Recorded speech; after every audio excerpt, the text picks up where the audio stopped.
Բարև ձեզ սիրելի հեռուստադիտողներ, 168.am YouTube-յան ալիքում շարունակվում են ավանդական թեմատիկ զրույցները։ Այս անգամ ես որոշել եմ ձեզ ներկայացնել մի թեմա, որը վերաբերվում է 2026 թվականին սպասվող ընտրություններին։ Այդ ընտրությունների վերաբերյալ ես կփորձեմ ձեզ ներկայացնել ոչ միայն հնարավոր կանխատեսումներ, զարգացումներ, այլ նաև այն վտանգները, որոնք պայմանավորված են այդ ընտրությունների հանգամանքով։ Իհարկե, օրացույցի օրերը փոխվում են մեր կամքից անկախ,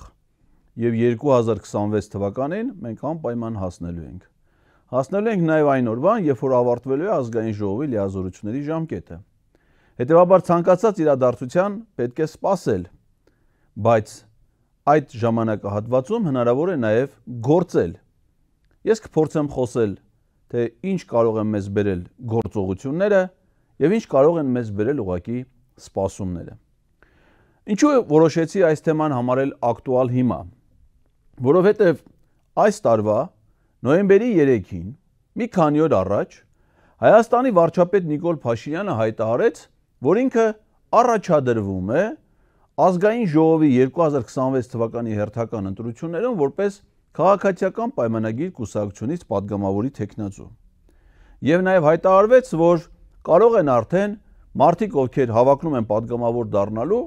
հայտեր ներկայացնել քաղաքացիական պայմանագիր կուսակցության համամասնական ցուցակում ընդգրկվելու համար, սահմանելով նաև գլխագին այդ ցուցակում ընդգրկվելու համար, ինչ-որ 500,000-ից մինչև 1.5 միլիոն դրամ, կուսակցականների եւ կուսակցության վարչության անդամների երաշխավորությամբ այլ անձանց մասին։ Այնուհետև քաղաքացիական պայմանագիր կուսակցության վարչությունը հրապարակեց որոշում, ըստ որի վարչապետի աշխատակազմի ղեկավար Արայիկ Հարությունյանը նշանակվում է որպես նախընտրական շտաբի ղեկավար, իսկ ազգային ժողովի падգամավոր վարչության նախագահի տեղակալ Վահագն Ալեքսանյանը նշանակվում է որպես կուսակցության քարոզչության պատասխանատու ընտրությունների շրջանում։ Այս հայտարարությունները չափազանց տարօրինակ են, որովհետև ընտրություններին հասնելու համար նախ ժամանակացույցը տեխնացուների առաջադրման, գրանցման, ընտրական մյուս գործընթացների սահմանում է կենտրոնական ընտրական հանձնաժողովը։ Կենտրոնական ընտրական հանձնաժողովը ժամանակացույցը սահմանում է այն պահից, երբ որ հանրապետության նախագահի հրամանագրով նշանակվում է ընտրության օր։ Եթե այդ ամենը դեռևս տեղի չի ունեցել, ապա հարց առաջանում, թե ինչու է շտապում Նիկոլ Փաշինյանը։ Երբ որ չկա նախընտրական փաստացի գործընթաց, արդեն խոսում են տեխնացուների առաջադրման, քարոզչության կազմակերպման, նախընտրական շտաբի գործունեության մասին։ Նախընտրական շտաբերը դրանք ընտրական օրենսգրքով ձևավորվում են, երբ որ արդեն մեկնարկում է քարոզչության շրջանը, դրան նախորդող ժամանակաշրջանում, բայց ոչ հիմա, ոչ այսքան վաղ ընտրություններից առաջ։ Այս ամենը հուշում է, որ Նիկոլ Փաշինյանը ոչ թե պատրաստվում է ընտրությունների, այլ միգուցե պատրաստվում է մեծ արկածախնդրության եւ այս ձևերով շեղում է մարդկանց ուշադրությունը այն հնարավոր արկածախնդրությունից զարգացումներից, որոնք կարող են լինել իր անհավասարակշիռ եւ անկանխատեսելի գործողությունների հետևանքով։ Ինչ հնարավոր զարգացումներ կարող են լինել տեսականորեն մինչև 2026 թվականը։ Գործնականում կարող է լինել տեսական մակարդակում, եթե դիտարկենք, թե ինչ զարգացումներ կարող են լինել, առաջինը դրանք հերթական, առաջինը դրանք արտահերթ ընտրություններ են, կարող են լինել դրանք թե ոչ, մենք հիմա առանձին դրանք ներկայացնենք։ Երկրորդը դա հերթական ընտրություններ են, որոնք ամենայն հավանականությամբ պետք է կայանան 2026 թվականի հունիսին, եւ երրորդը ընտրությունների չեղարկումն է, այսինքն որ առհասարակ ընտրություններ չլինեն։ Չգիտես ինչու հիմա շատ քիչ մարդիկ են խոսում այս երրորդ հնարավոր զարգացման մասին, բայց դա տեսականորեն ամբողջությամբ հնարավոր է։ Հիմա փորձենք առանձին։ Արտահերթ ընտրություններ հնարավոր են դրանք լինել, թե ոչ։ Տեսականորեն այո, իսկ ինչա պետք դա գործնականում։ Երբ որ ասում ենք արտահերթ ընտրություն, պետք է հիշենք, որ մեր երկիրը խորհրդարանական երկիր է եւ միակ համապետական ընտրությունը դա ազգային ժողովի ընտրությունն է։ Հետևաբար արտահերթ ընտրությունը պետք է վերաբերվի ազգային ժողովի արտահերթ ընտրությանը։ Իսկ որպեսզի տեղի ունենա ազգային ժողովի արտահերթ ընտրություն, պետք է ազգային ժողովը լուծարվի։ Ազգային ժողովի լուծարման համար հիմա գործնականում կարող է լինել հետևյալ հիմքը։ Վարչապետը պետք է հրաժարական տա, վարչապետի հրաժարականից հետո ազգային ժողովը պետք է երկու փորձ անի վարչապետ ընտրելու, եւ եթե երկու փորձերում էլ չհաջողի, նոր այդ ժամանակ ազգային ժողովը լուծարվում է եւ տեղի ունենում արտահերթ ընտրություն։ Նիկոլ Փաշինյանը 2018 եւ 2021 թվականներին այս մեխանիզմով է գնացել արտահերթ ընտրությունների։ Բայց այն ժամանակ ըստ էության քաղաքական պայմանավորվածություններ են եղել, որ իր այսպես կոչված հրաժարականից հետո այլ ուժեր վարչապետի թեկնածու չեն առաջադրում եւ ազգային ժողովը տանում են լուծարման։ Հիմա այսպիսի պայմանավորվածություն նա ոչ մեկի հետ չունի եւ ընդդիմադիր երկու խմբակցություններն էլ հայտարարում են, որ իրենք բացառում են Նիկոլ Փաշինյանի հետ որևէ պայմանավորվածությունների ձեռքբերումը այս պարագայում։ Այսինքն, եթե ինքը հրաժարական տա, հնարավոր է, որ Հայաստան կամ պատիվ ունեն խմբակցությունները առաջադրեն վարչապետի թեկնածու, չի բացառում, որ այդ ժամանակ լինի հանրային մեծ ընդվզում, ժողովուրդը միանգամից դուրս գա փողոց եւ նրանք պահանջեն, որպեսզի ազգային ժողովը կատարի իր սահմանադրական պարտականությունը վարչապետի հրաժարականի պարագայում ընտրի նոր վարչապետ։ Եվ այս ռիսկերը Նիկոլ Փաշինյանը կարծում եմ տեսնում է եւ ես կարծում եմ ինքը վախենում է այս սցենարից, այս զարգացումներից, որովհետեւ հանրային հարաբերությունների, հասարակական հարաբերությունների վրա ինքը որևէ ազդեցություն այլևս չունի, ինքը հասարակական վստահություն չի վայելում եւ ցանկացած պահի, երբ որ ժողովուրդը տեսավ, որ նա հրաժարական է տվել եւ նոր վարչապետի ընտրությունը հնարաշալի հնարավորություն է նրանից ազատվելու համար, միգուցե այդ ըմբոստությունը համաժողովրդական տեղի ունենա 1 օրում, 1 վայրկյանում։ Եվ ես կարծում եմ, որ նա վախենում է այդ զարգացումներից։ Բացի այդ, նախորդ անգամները, երբ որ 18 կամ 21 թվականներին նա կեղծ հրաժարական էր տվել, նա խախտել Հայաստանի սահմանադրությունը եւ տիրացել է վարչապետի լիազորությունը, այսինքն եւ հրաժարական է տվել եւ շարունակում է աշխատել որպես վարչապետ։ Նման բան չէր կարող լինել, դա ապօրինություն է, դրա համար նա պետքա շուտ ուշ դատվի, մենակ իշխանությունը ապօրինի զավթելու համար քրեական օրենսգիրքը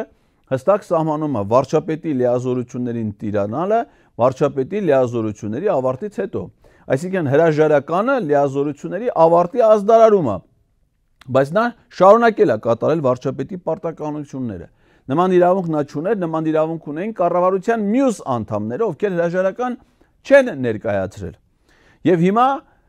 նա վախենում է նաև այս հեռանկարից, որ եթե նախորդ անգամներում քաղաքական իրավիճակից ելնելով նրան ներվել է կամ հանդուրժվել է, որ այդ պահին այդ հանցանքը գործի, հիմա միգուցե նրան դա չարտոնվի, այսինքն հրաժարականի դեպքում իշխանության այլ օղակներ այլևս դադար են ենթարկվել նրան, չկատարեն նրա հանձնարարությունները եւ նա մնա առանց իշխանության։ Իսկ առանց իշխանության մնացած 1 օր առանց իշխանության Նիկոլ Փաշինյանը դա կալանավոր Նիկոլ Փաշինյան է։ Եվ այդ մասին նա շատ լավ է գիտակցում,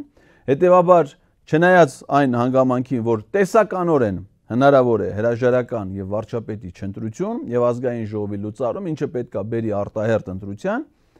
ես կարծում եմ, որ իհարկե դա իմ կարծիքը պարտադիր չի, որ բոլորը կիսեն, սակայն իմ կարծիքով ինքը կվախենա գնալ այդ քայլից եւ ամենայն հավանականությամբ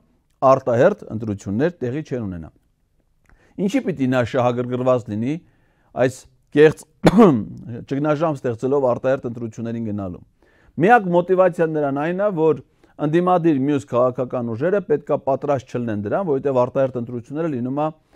40-օրյա ժամկետում, բայց կարծում եմ, որ հիմա ընդդիմադիր դաշտի բոլոր քաղաքական ուժերն էլ վաղուց պատրաստվում են ընտրությունների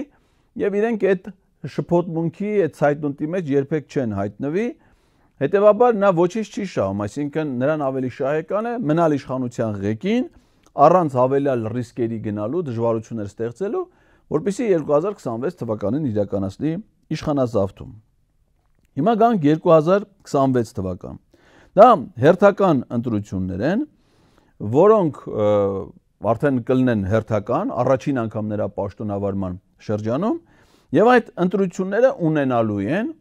հիմնական դերակատարներ։ Իհարկե ես քիչ հետո կներկայացնեմ այս հնարավոր սցենարները վերլուծությունից հետո կներկայացնեմ նաեւ կանխատեսումները իմ, ովքեր են հիմա այս մասում ներկայացնելուց, ովքեր են դերակատարները ընտրությունների կազմակերպման հարցում։ Ընտրությունների կազմակերպման գլխավոր առանցքային սահմանադրական մարմինը դա համարվում է Հայաստանի Հանրապետության կենտրոնական ընտրական հանձնաժողովը։ Եվ կենտրոնական ընտրական հանձնաժողովը ստեղծում է նաև տարածքային հանձնաժողովներ, տեղամասային հանձնաժողովներ, բայց գլխավոր օղակը, առանցքային օղակը, որը կայացնում է կարևորագույն որոշումները, դա կենտրոնական ընտրական հանձնաժողովն է։ Լիազորությունների տարբերությունը ինչու՞մ է։ Եթե տեղամասային ընտրական հանձնաժողովը կազմակերպում է միայն քվեարկության անցկացումը, իսկ ընտրական օրենսգիրքը արդեն շատ վաղուց, նույնիսկ մինչև ադրբեջանա-թուրքական հեղափոխությունը, անցել է բարեփոխումների այն շրջանները, որ գործնականում բացառում է ընտրախախտումների իրականացում ընտրական տեղամասում։ Այսինքն ընտրական տեղամասերը իրականացնում են ձայների հաշվարկ, քվեարկության կազմակերպում, որտեղ հիմնականում այլևս շատ վաղուց ընտրախախտումներ չեն տեղի ունենում։ Գլխավոր ընտրախախտումները ընտրական process-ի դրանք այն հարաբերություններում են, որը գտնվում է կենտրոնական ընտրական հանձնաժողովի իրավասության ներքո։ Իսկ որոնք են այդ իրավասությունները։ Օրինակ, կուսակցությունների կամ դաշինքների գրանցումը կամ գրանցման մերժումը։ Կարող է կենտրոնական ընտրական հանձնաժողովը ինչ-որ պատճառաբանությամբ առաջադրված կուսակցությանը կամ դաշինքին չգրանցի որպես ընտրական գործընթացի մասնակից։ Առանձին թեկնածուների թեկնածության գրանցումը կամ չգրանցելը, դա նույնպես իր իրավասության հարց է։ Ընտրական գործընթացի նախընտրական process-ում տեղ ունեցող ընտրախախտումների հետ կապված ենթադրենք գրանցված թեկնածուների թեկնածության չեղարկումը կամ կուսակցությունների, ասենք ենթադրենք ԿՊ-ն նախընտրական շրջանում անում է կոպիտ ընտրական խախտումներ, քարոզչական, ենթադրենք բաժանում է ընտրակաշարք։ Դիմում ես կենտրոնական ընտրական հանձնաժողով, որպեսզի անվավեր ճանաչեն այդ կուսակցության գրանցումը։ Բնականաբար նրանք նման որոշում չեն կայացնի ԿՊ-ի պարագայում եւ շատ մեծ են ռիսկերը, որ այդ որոշումները կայացնեն այլ կուսակցությունների պարագայում։ Իսկ ինչպես է ձևավորվել կենտրոնական ընտրական հանձնաժողովը եւ ումից է այն կազմված։ Կենտրոնական ընտրական հանձնաժողովը ձևավորվել է այս խորհրդարանի կողմից եւ այս խորհրդարանի կողմից նաեւ ընտրվել է կենտրոնական ընտրական հանձնաժողովի նախագահ։ Իսկ ով է նա։ Վահագն Հովակիմյան։ Վահագն Հովակիմյանը, որը որևէ առնչություն մինչև չի ունեցել ժողովրդավարական որևէ ինստիտուտի, ընտրական համակարգի հետ, այսինքն չունի պրոֆեսիոնալ ունակություններ եւ հատկանիշներ, ունի Նիկոլ Փաշինյանին անձնական հավատարմության կոնկրետ պրակտիկ դրսևորումներ։ Մասնավորապես, երբ որ Նիկոլ Փաշինյանը եղել է Հայկական ժամանակ օրաթերթի գլխավոր խմբագիր, Վահագն Հովակիմյանը եղել է այդ խմբագրությունում լրագրող, ընդ որում առանց մասնագիտական կրթության, գիտելիքների եւ գրագիտության։ Երբ որ Նիկոլ Փաշինյանը դեռևս ընդդիմադիր ժամանակ եղել է ազգային ժողովի падգամավոր, Վահագն Հովակիմյանը եղել է падգամավոր Նիկոլ Փաշինյանի օգնականը ազգային ժողովում։ Երբ որ տեղի ունեցավ ադրբեջանա-թուրքական հեղափոխություն, Նիկոլ Փաշինյանը դարձավ վարչապետ, 18 թվականին Վահագն Հովակիմյանը ընտրվել է ազգային ժողովի падգամավոր։ Եվ հիմա նա է գլխավորում կենտրոնական ընտրական հանձնաժողով, ընդ որում նրա ընտրությունն էլ եղել է շատ կասկածելի հանգամանքներով, ընդամենը մեկ ձայն է անհրաժեշտ եղել, որ նա ընտրվի, եւ այդ մեկ ձայնը գիտեք ով է քվեարկել իր օգտին։ Նույն ինքը Վահագն Հովակիմյանը, այսինքն եղել է ազգային ժողովի падգամավոր եւ անտեսելով շահերի բախման հանգամանքը ինքը մասնակցել է իր իսկ քվեարկությանը եւ պարզվել է, որ իր քվեն դարել է վճռորոշ, որպեսզի ինքը դառնա կենտրոնական ընտրական հանձնաժողովի անդամ։ Մյուս կենտրոնական ընտրական հանձնաժողովի անդամները նույնպես ընտրվել են առաջադրվելով քաղաքացիական պայմանագիր կուսակցության կողմից, այսինքն ԿՀ-ն կենտրոնական ընտրական հանձնաժողովը ամբողջությամբ վերահսկվում է այս քաղաքական իշխանության կողմից։ Եթե կենտրոնական ընտրական հանձնաժողովը կայացնում է այս կամ այն որոշում, ապա ընտրական գործընթացի հետ կապված հարցերը կարող են վիճարկվել միայն սահմանադրական դատարանում։ Իսկ թե ինչ կազմ ունի այսօր արդեն սահմանադրական դատարանը եւ ինչ գործընթացների արդյունքում այդ ձևավորվել սահմանադրական դատարանը, ես հիմա ստիպված եմ լռել, քանի որ դատարանի որոշմամբ ունեմ սահմանափակում խոսել սահմանադրական դատարանի դատավորների մասին։ Բայց կարող եմ մի կարևոր փաստ հիշատակել, որ գրեթե այս նույն կազմով, որին ավելացան իհարկե եւս որոշ դատավորներ, սահմանադրական դատարանը 2021 թվականի ընտրությունների արդյունքների բողոքարկման հետ կապված վեճով, երբ որ բողոքարկել են միանգամից 4 քաղաքական ուժ ընտրությունների արդյունքները, ինչը աննախադեպ է Հայաստանի պատմության մեջ, Սահմանադրական դատարանը կենտրոնական ընտրական հանձնաժողովի որոշումը թողել է անփոփոխ։ Դրանից հետո երկու դատավորներ անցել են այլ աշխատանքի կամ լիազորությունները դադարեցվել են, նրանց փոխարեն համալրվել են ՍԴ-ի նոր դատավորներ եւ կարելի է կանխատեսել, եթե ընտրությունների հետ կապված վեճեր լինեն, ապա դրանք ինչ հանգուցալուծում կունենան։ Մյուս կարևոր դերակատարը դա հեռուստատեսության եւ ռադիոյի հանձնաժողովն է, որը նույնպես ունի հստակ քաղաքական ուղղվածություն եւ կայացնում է արդեն իսկ որոշումներ ընդդիմադիր լրատվամիջոցներ փակելու վերաբերյալ եւ այդ հանձնաժողովի նախագահը ազգային ժողովում արդեն հայտարարել է, որ նրանք առավել մեծ զգոնություն են ցուցաբերելու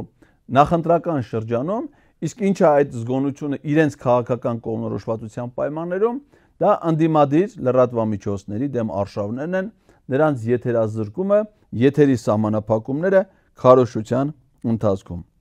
Եվ բնականաբար ընտրությունների կազմակերպման գլխավոր դերակատարներին են գործադիր իշխանությունը իր լայն հնարավորություններով, որը ամբողջությամբ վերահսկվում է այս քաղաքական խունտայի կողմից։ Հիմա գանք երրորդ հնարավոր տարբերակին, այսինքն քննարկեցինք հերթական ընտրության գաղափարը, արտահերթ ընտրության հնարավորությունը եւ հիմա գանք տեսական երրորդ հնարավոր տարբերակին։ Դա ընտրությունների չեղարկումն է ընդհանրապես։ Մեր երկրի սահմանադրությունը սահմանում է, որ եթե երկրում հայտարարվում է արտակարգ կամ ռազմական դրություն, ապա այդ ժամանակահատվածում ընտրություններ եւ հանրաքվեներ չեն անցկացվում։ Սահմանադրությամբ արտակարգ դրություն հայտարարելու իրավասությունը պատկանում է կառավարությանը։ Սահմանադրությունը նախատեսում է իհարկե, որ կառավարությունը սահմանափակում է դրել, որ կառավարությունը կարող է արտակարգ դրություն հայտարարել միայն այն դեպքում,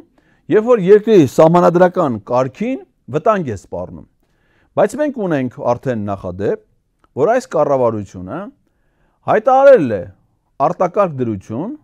այն դեպքում, երբ որ երկրի սահմանադրական կարգին վտանգ չէր սպառնում։ Մասնավորապես դա եղել է 2020 թվականի մարտին, երբ կորոնավիրուսի համավարակով պայմանավորված երկրում հայտարարվել է արտակարգ դրություն։ Արտակարգ դրություն հիվանդության տարածումը կանխելու, հիվանդներին բուժելու համար երկրում չի կարող հայտարարվել։ Քովիդը դա համավարակ էր, որը տարածված էր գրեթե ողջ աշխարհում, բայց աշխարհում բոլոր երկրները չեն, որ անցել են արտակարգ դրության ռեժիմի։ Այսինքն հնարավոր էր իրականացնել կարանտինային, կանխարգելիչ, բուժման եւ այլ հիվանդության տարածումը կանխող գործողություններ առանց երկրում արտակարգ դրության իրավական սահմանադրական ռեժիմի փոփոխության։ Բայց ինչի Հայաստանում հայտարարվեց 20 թվականին արտակարգ դրություն։ Իրավիճակը պայմանավորված էր ոչ թե քովիդի հանգամանքով, կյանքը ցույց տվեց, որ արտակարգ դրությունը որևէ կերպ չի անդրադարձել քովիդի ցուցանիշների վրա, դրանք Հայաստանում եղել են չափազանց վատը եւ խայտառակ եւ հիվանդության տարածվածության եւ մահացության եւ հիվանդանոցների վիճակի եւ մնացած բոլոր առումներով հիմնական նպատակը արտակարգ դրություն սահմանելու եղել է այն, որ մինչ այդ 2020 թվականին Հայաստանում հայտարարված էր հանրաքվե սահմանադրության մեջ փոփոխություններ կատարելու համար Հրայր Թովմասյանի սահմանադրական դատանի նախագահի պաշտոնից եւ սահմանադրական դատանի 5 դատավորների դատավորի պաշտոնից հեռացնելու նպատակով։ Եվ քանի որ նրանք հասկացան, որ անհրաժեշտ քվեներ չեն ունենալու այդ որոշումները ունենալու համար, իսկ ժողովրդի կամքին դեմ գնալով այլ որոշումներ չեն կարող կայացնել, նրանք հայտարարեցին երկրում արտակարգ դրություն, այդ արտակարգ դրության պայմանավորված հետաձգվեց հանրաքվեն, օրենքով դա պետք է լիներ կազմակերպվել արտակարգ դրությունը չեղարկելուց հետո, բայց այդ ժամանակահատվածում նրանք նույն փոփոխությունները արտակարգ դրության պայմաններում իրականացրեցին ազգային ժողովի կողմից, խախտելով Հայաստանի սահմանադրությունը, գրեթե նույն փոփոխությունները կատարեցին եւ դրանից հետո փոփոխություններ կատարեցին սահմանադրական օրենքում, ընտրական օրենսգրքի եւ հանրաքվեների մասին, որպեսզի հնարավորություն տան չեղարկել հանրաքվեն, նոր արդեն փոփոխությունները կատարելուց հետո չեղարկվեց հանրաքվեն։ Այսինքն ակնհայտ էր, որ արտակարգ դրությունը հայտարարվել է երկրում բացառապես քաղաքական խնդիրներ լուծելու նպատակով։ Նույնը եղել է նաև ռազմական դրության հետ կապված։ Նայեք, 2020 թվականի սեպտեմբերին ավարտվել է արտակարգ դրության ժամկետը, կարծեմ սեպտեմբերի 16-ին, սեպտեմբերի 27-ին դրանից 10 օր հետո երկրում հայտարարվել է ռազմական դրություն պայմանավորված ադրբեջանական ագրեսիայով Արցախի դեմ։ Սա էլ է հարց, թե ինչու միանգամից ռազմական գործողությունների հենց առաջին օրը կառավարությունը որոշեց երկրում հայտարարել ռազմական դրություն։ Իդեպ ասեմ ձեզ, որ Հայաստանի պատմության ողջ ընթացքում ռազմական դրություն երբեք չի հայտարարվել։ Ոչ Արցախյան առաջի պատերազմի ժամանակ, ոչ ապրիլյան քառօրյա պատերազմի ժամանակ եւ ոչ էլ այլ մարտական գործողությունների ժամանակ, ասենք օրինակ Տավուշյան մարտերի կամ այլ իրադարձությունների ժամանակ։ Ռազմական դրություն սահմանվել է միայն 2020 թվականի սեպտեմբերի 27-ին արտակարգ դրություն հենց ավարտվել է, մի քանի օր հետո երկրում հայտարարվել է ռազմական դրություն։ Նորից հետաձգվել են բոլոր ընտրությունները եւ հանրաքվեները։ Եվ ինչն է այստեղ կարևոր, որպեսզի դուք հասկանաք, թե այս իշխանությունները ոնց են արտակարգ եւ ռազմական դրության ռեժիմները օգտագործում քաղաքական նպատակներով։ Երբ որ 2020 թվականի նոյեմբերի 9-ին ստորագրվեց խաղաղության մասին հայտարարությունը, դրանից հետո անցավ մի տևական ժամանակ եւ պարզ դարձավ, որ այդ հայտարարության դրույթները պահպանվում են, այսինքն խաղաղության մարտական գործողությունների իմաստով, այսինքն ակտիվ մարտեր այլևս չէին վարվում դրանից հետո։ Սա նշանակում է, որ կառավարությունը, ազգային ժողովը պետք է արդեն չեղարկեր ռազմական դրության իրավական ռեժիմը եւ մենք վերադառնայինք մեր բնականոն կյանքին։ Բայց քանի որ ռազմական դրության ժամանակ արգելվում է վարչապետին անվստահություն հայտնել, անվստահություն հայտնելու գործընթաց նախաձեռնել, արգելվում են բոլոր տիպի ընտրությունների կազմակերպումը, քաղաքական նկատառումներից ելնելով ռազմական դրությունը չի չեղարկվել։ Այդ մասին նույնիսկ հայտարարել է ազգային ժողովի նախագահ Արարատ Միրզոյանը, երբ որ ասում են ինչի չեք չեղարկում կամ ինչը պատճառ դա հանդիսացավ որ չեղարկեք, նրանք ռազմական դրությունը չեղարկեցին միայն այն ժամանակ, երբ որ Նիկոլ Փաշինյանը, Արմեն Սարգսյանը, Գագիկ Ծառուկյանը եւ Էդմոն Մարուկյանը ստեղծելով կազմակերպված հանցավոր խումբ, նրանք ըստ էության տապալեցին իշխանությունը եւ համաձայնության եկան ընտրված իշխանությունը տապալելու վերաբերյալ։ Միայն այդ ժամանակ երկրում չեղարկվել է ռազմական դրություն, այսինքն ոչ թե իրավիճակի հանգամանքներով պայմանավորված, այլ քաղաքական գործոններով պայմանավորված։ Սա նշանակում է, որ եթե Նիկոլ Փաշինյանը տեսնի, որ կան դժվարություններ իշխանազավթման, ընտրությունների կազմակերպման իմաստով, չի բացառվում, որ նրանք հրահարեն որևէ լարվածություն երկրի ներսում, ասենք օրինակ եկեղեցու վրա գրոհով, մի հատ խժդժություններ կազմակերպելով եւ երկրում կառավարությունը հայտարարի արտակարգ դրություն, սա նշանակում է, որ ընտրություններ չեն լինի, նաեւ 26 թվականին եւ կլինեն միայն այն դեպքում, երբ որ արտակարգ դրության իրավական ռեժիմը չեղարկվի, իսկ թե ով է որոշում, որ պիտի չեղարկվի, նույն այս իշխանությունը կարող են տարիներ շարունակ որոշեն, որ դեռ չեն չեղարկում։ Այդ ընթացքում ձերբակալեն բոլոր ընդդիմախոսներին, փակեն իրենց համար վտանգ ներկայացնող բոլոր կուսակցությունները, լրատվամիջոցներին, ձերբակալեն նաև լրագրողներին, արդեն այդ process-ն են սկսում, նոր իրենց համար նպաստավոր իրավիճակում չեղարկեն արտակարգ դրությունը եւ գնան այսպես կոչված ընտրությունների։ Իդեպ ասեմ, որ այս նախադեպը արդեն կիրառություն ունի Նիկոլ Փաշինյանի համար շատ սրտամոտ քաղաքական գործի կողմից, մասնավորապես Ուկրաինայի նախագահի Վոլոդիմիր Զելենսկու պաշտոնավարման սահմանադրական ժամկետը ավարտվել է վաղուց, բայց քանի որ երկրում Ուկրաինայում հայտարարված է ռազմական դրություն, այնտեղ ընտրություններ չեն անցկացվում եւ նա շարունակում է մնալ իշխանության ղեկին։ Չի բացառվում, որ նույնը կարող է լինել նաեւ Հայաստանում։ Այնպես որ եթե նա հիմա հայտարարում է, որ ինքը առաջադրվում է վարչապետի տեխնացու Արայիկ Հարությունյանը, շտաբի պետ Վահագ Ալեքսանյանը քարոզչության պատասխանատու, դա դեռ չի նշանակում, որ առհասարակ ընտրություն է լինելու։ Հնարավոր է նաեւ որ այդ ընտրությունը չլինի։ Սահմանադրորեն այդ տեսական հնարավորությունը այնուամենայնիվ կա։ Հիմա գանք դրան, թե ինչպիսին են եղել ընտրությունները Նիկոլ Փաշինյանի պաշտոնավարման շրջանում։ Որպես կանոն արտահերթ։ Երբ որ 2018 թվականի մայիսի 8-ին Ադրբեջանա-թուրքական հեղափոխության հետևանքով Նիկոլ Փաշինյանը դարձավ վարչապետ,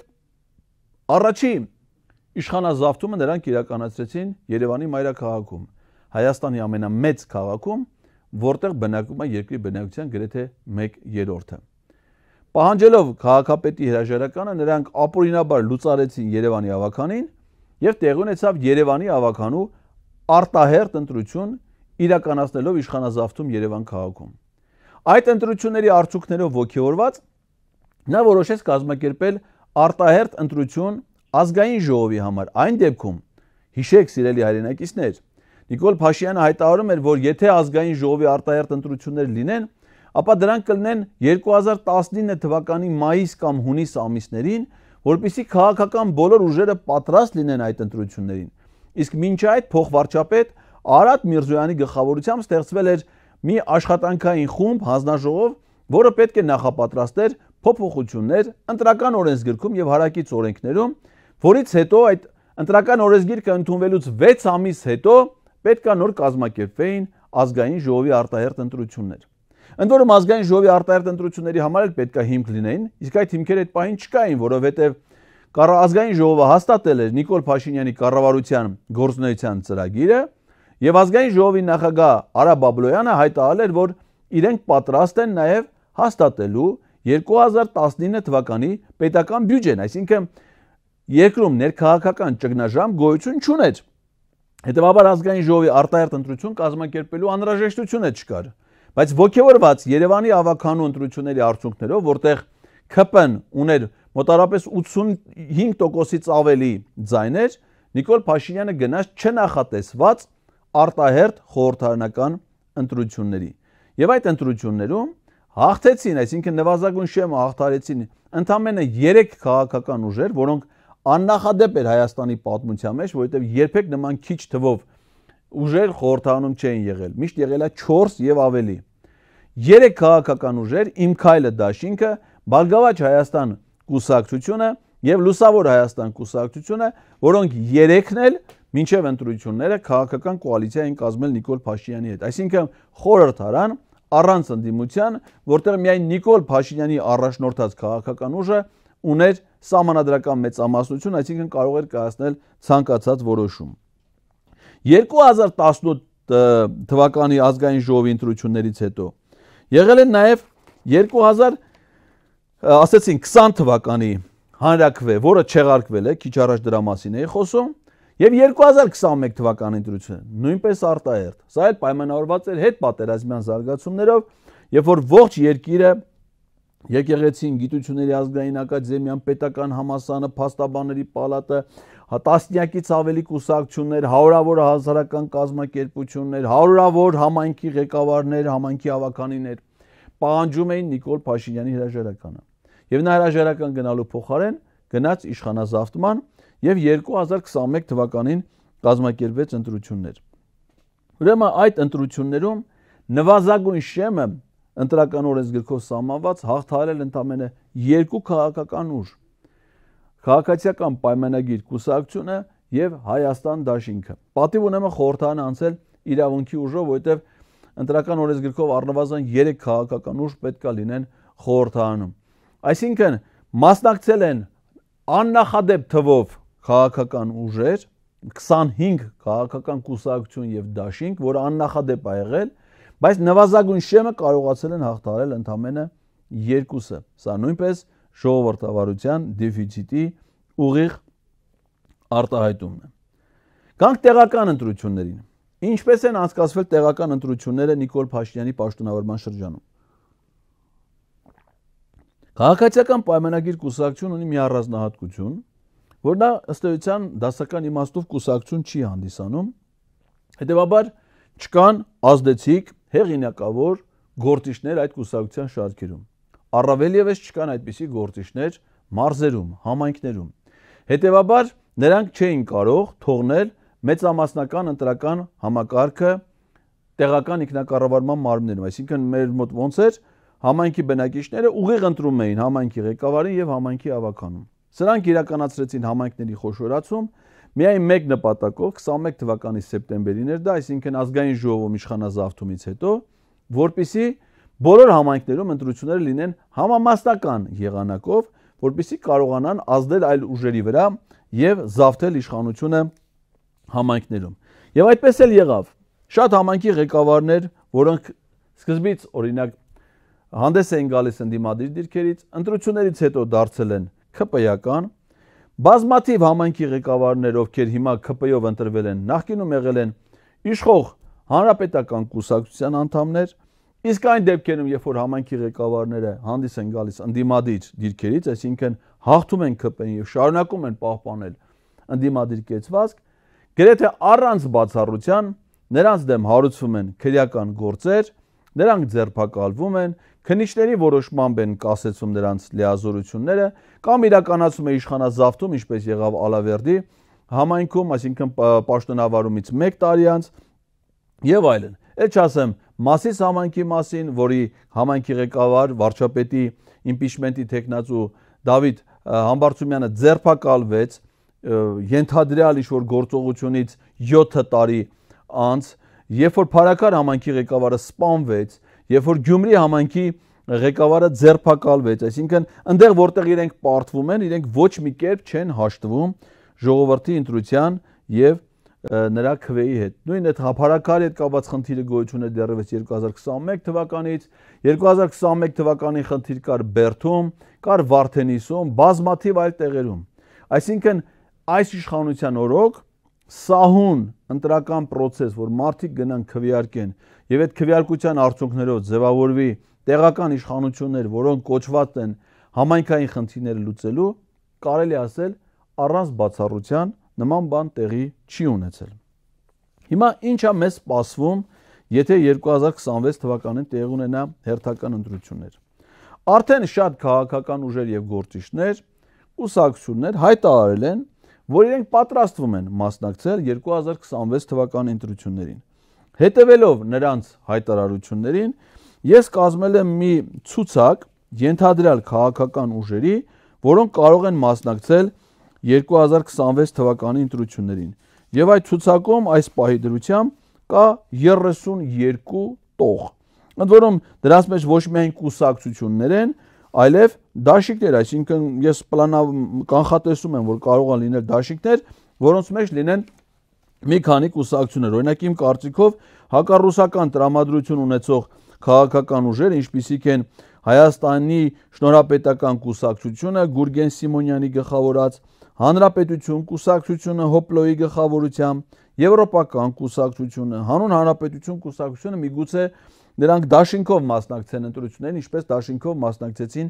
Գյումրու համայնքի ավականու ընտրություններին, որպեսզի չփոշիացնեն հակառուսական տրամադրություններ ունեցող մարդկանց քվեները։ Այսինքն ես սա դիտել եմ որպես մեկ տող, բայց ասենք օրինակ դե բնականաբար ՔՊ-ն կմասնակցի, մեր ձևով շարժումն է հայտ ներկայացրել, չնայած հիմա իրանք դեռևս հանդես են գալիս որպես հասարակական շարժում, բայց չեն բացառում քաղաքական process-ների մասնակցելը, չնայած դա դեռ չի նշանակում, որ իրանք կմասնակցեն, որտեղ հնարավոր է նաև չգրանցվի նրանց կողմից ստեղծված կուսակցությունը, խնդիրներ ստեղծվեն։ Ռոբերտ Քոչարյանը հայտարարել, որ իր թիմով, չգիտեմ ովքեր են իր թիմի մեջ մասնակցելու է ընտրություններին։ Արման Թաթոյանն հայտարարել, որ ինքը վարչապետի տեխնացու է, միասնության թևեր շարժման մասին հայտարարելով։ Մայր Հայաստան, ուրեմն դաշինքը մասնակցել է Երևանի, ուրեմն Գյումրու ավականու ընտրություններին, հիմա Փարաքարի ավականու ընտրություններին ակնհայտ է, որ նրանք ունեն հավակնություններ նաև համապետական ընտրություններին։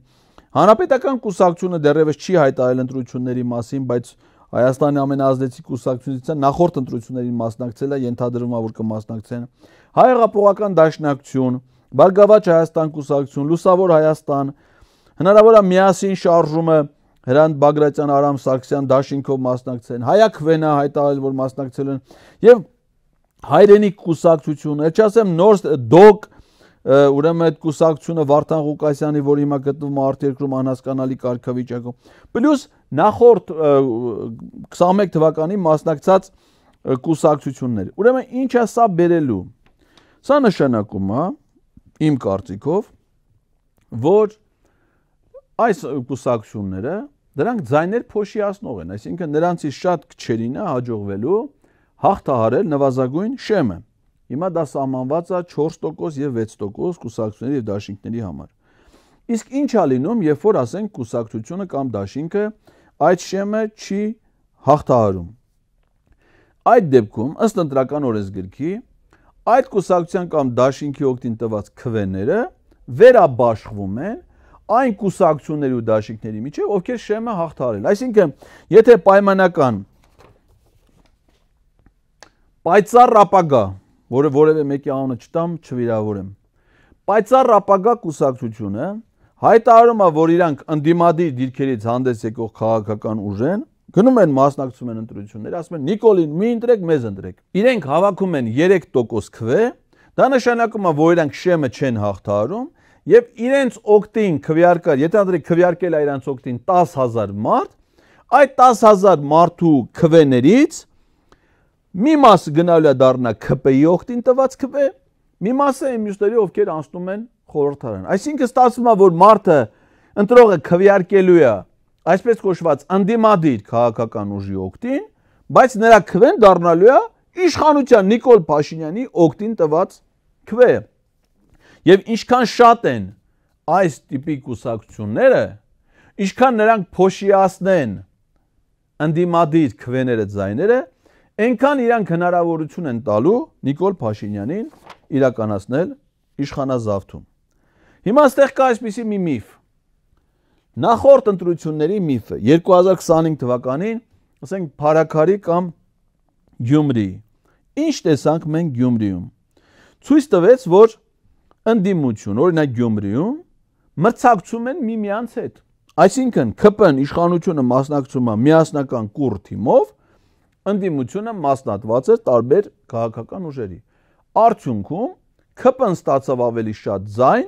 քան մյուս ընդդիմադիր ուժերից որևէ մեկը առանձին վերցրած։ Այսինքն ճիշտ է Գյումրիում քաղաքապետ ու ոչ մեկը 50%-ից ավել քվե չստացավ, այսինքն ոչ մեկը ընտրություններում կարելի ասել չի հաղթել։ Որպեսզի հաղթեն, պետք է 50-ից ավել լինեին։ Հիմա հպարտանում ենք, որ գոնե լավ է, որ Սարիկ Մինասյանը չի դառել քաղաքապետ, բայց մոռանում ենք, որ ԿՊ-ն ամենաշատ քվեն է ստացել, քան մյուս կուսակցությունները։ Հիմա մյուսները, եթե պիտի հետընտրական դաշինք ստեղծեին, ավելի լավ չէր, որպեսզի նրանք նախընտրական դաշինք ստեղծեին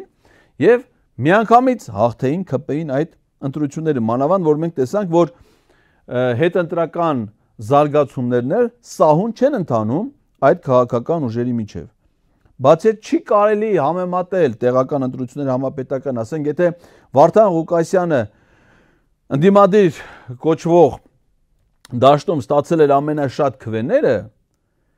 նա ստացել էր որպես կոմունիստական կուսակցության համամասնական ցուցակի առաջի համարի թեկնածու։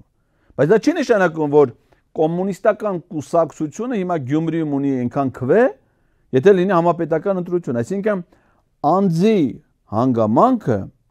առաջնորդի հանգամանքը, անհատի հանգամանքը տեղական ընտրություններում ունի չափազանց մեծ նշանակություն, հետևաբար շփոթմունքների չի կարելի գնալ։ Իսկ ինչ տեղի ունեցավ վերջում, համայնքի ղեկավարը ձերբակալվեց եւ նա հիմա հնարավորություն չունի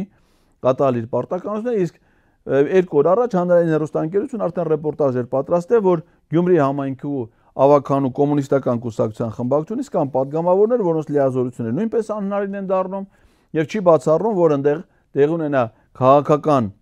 վերազարգացումներ այնպես, չասեմ որ ԿՊ-ականները չեն մասնակցում Գյումրի համայնքի ավականու նիստերի, փորձում են տապալել այն, որպեսզի նիստերը չկայանան եւ համայնքը տանեն արհեստական ճգնաժամի եւ արտահերթ ընտրության, ինչպես դա եղավ 2021 թվականին, որտեղ 2021 ընտրությունները Գյումրիում նույնպես արտահերթ էին։ Իդեպ ոչ միայն Գյումրիում, այլև Փարաքարում։ Իսկ ինչ եղավ Փարաքարում։ Փարաքարում նույնպես ի տարբերություն Գյումրիի ընդդիմադիր դաշտը համախմբված էր, ինչի արդյունքում Վալոդիա Գրիգորյանը առաջի փուլով հաղթեց միանգամից ԿՊ-ին։ Բայց ցավոք սրտի նա գնդակահարվեց այդ հաղթանակից մի քանի ամիս անց։ Այսինքն եթե պետք է հետևություններ անել Նիկոլ Փաշինյանի կազմակերպած ընտրություններից եւ դրա հետևանքներից, ապա այդ հետևությունները ցավոտ են կամ ողբերգական։ Նույնը Վաղարշապատում։ Վաղարշապատում նույնպես ընդդիմությունը մասնատված կերպով մասնակցեց այդ ընտրություններին եւ կարող էին հանդես գալ մեկ միասնական տեխնացուով։ Հիմա եթե ընդդիմությունը չգնաց միասնական դաշինքով ընտրությունների եւ չունեցավ հաջողություն, ապա պետք է նկատի ունենան, որ Նիկոլ Փաշինյանը իր ձեռքում ունի կենտրոնական ընտրական հանձնաժողովը, ունի հստակ քաղաքական ազդեցություն այն ատյանների վրա, որոնք պետք է բողոքարկեն, որտեղ պետք է բողոքարկվեն ԿՀ-ի որոշումները, իր ձեռքում է ամբողջ իրավապահ համակարգը, որը պատրաստ է կատարել արդեն ապացուցված է Նիկոլ Փաշինյանի ցանկացած հանձնարարություն ընդդիմադիր գործիչների, այլախոհների, չասենք իրեն ընդդիմացող, այլասարակ, այլախոհ որևէ մեկին ձերբակալելու, կալանավորելու, դատապարտելու որոշումներ, ինչպես մենք դա տեսել ենք Սամվել Կարապետյանի, Բագրատ Սրբազանի, Միքայել Սրբազանի, այլ ընդդիմադիր գործիչների պարագայում, սա պետք է հասկանան, որ դա վերաբերել է բոլորին, ընդ որում քրեական գործերով են անցնում եւ հիմա դատարաններում մեղադրյալի կարգավիճակ ունեն նաեւ քաղաքական դաշտի առանցքային գործիչների նախկին նախագահներ Ռոբերտ Քոչարյանը, Սերժ Սարգսյանը։ Չենք խոսում վարչական ռեսուրսի կիրառման մասին, թե ինչ ծավալով է դա իրականացվելու։ Անկառավարելի են ֆինանսական միջոցները, նույնիսկ Transparency International միջազգային հակակոռուպցիոն կազմակերպությունն էր պաշտոնապես գրել, որ քաղաքացիական պայմանագիր կուսակցության ֆինանսական միջոցները չունեն պատշաճ թափանցիկություն եւ վերահսկողություն եւ հատկապես նախընտրական շրջանում այդ արձանագրումն արել են Երևանի ավականու ընտրություններից առաջ։ Ֆինանսական միջոցները, որոնք կարող են առաջանալ ապօրինի գործողություններից։ Մենք փաստ ունենք, որ մեր երկրում արգրավել է 1 տոննայից ավել կոկային, որի ճակատագիրը դեռ որևէ մեկին պարզ չի։ Թմրանյութի շրջանառության մասին ահազանգում են բոլոր հնարավոր հարթություններում։ Պարզ է, չէ՞, որ մի երկրում, որտեղ կա թմրանյութի այդ ծավալի շրջանառություն, առանց իշխանությունների վերահսկողության, այդ փոքր երկրում գիտակցման դա հնարավոր չի իրականացնել։ Իսկ ով գիտի, թե ում մոտ են հայտնվում այդ ֆինանսական միջոցները։ Ով է երաշխավորում, որ այս անպատժելիության պայմաններում դրանք չեն վերադառնալու ընտրական գործընթացներ։ Այդ ասեմ բանկային համակարգի հետ այս իշխանությունների հետ առնչությունները, անկախիկ շրջանառության մասին օրենքի ընդունումը, թոշակառուների թոշակները միայն անկախիկ եղանակով տալ, այս ամենը ինչ է անում։ Այս ամենը ստեղծում է միլիարդավոր դրամների հավելյալ շահույթներ առևտրային բանկերի համար, որոնց թիվը ընդամենը 16-ն է։ Հետևաբար նրանց հետ գործակցությունը իշխանությունների կարող է ունենալ շատ կարևոր բաղադրիչ։ Այդպիսի մի կարևոր բաղադրիչ կառավարության որոշումով պաշտոնապես է արվում։ Կառավարությունը 2 անգամ արդեն որոշումներ է կայացրել, մինչև 1 միլիոն դրամ ժամկետանց վարկեր ունեցող քաղաքացիների վարկերը մարել, այսինքն հավելյալ շահույթներ ստեղծել առևտրային բանկերում, մեղմել նրանց վտանգների հետ կապված ռիսկերը եւ ըստ էության այս եղանակով պետական բյուջեի միջոցների հաշվին ուղիղ կաշառել հավանական ընտրողներին։ Երկրապահ կամավորականների միությունը ունի մոտարապես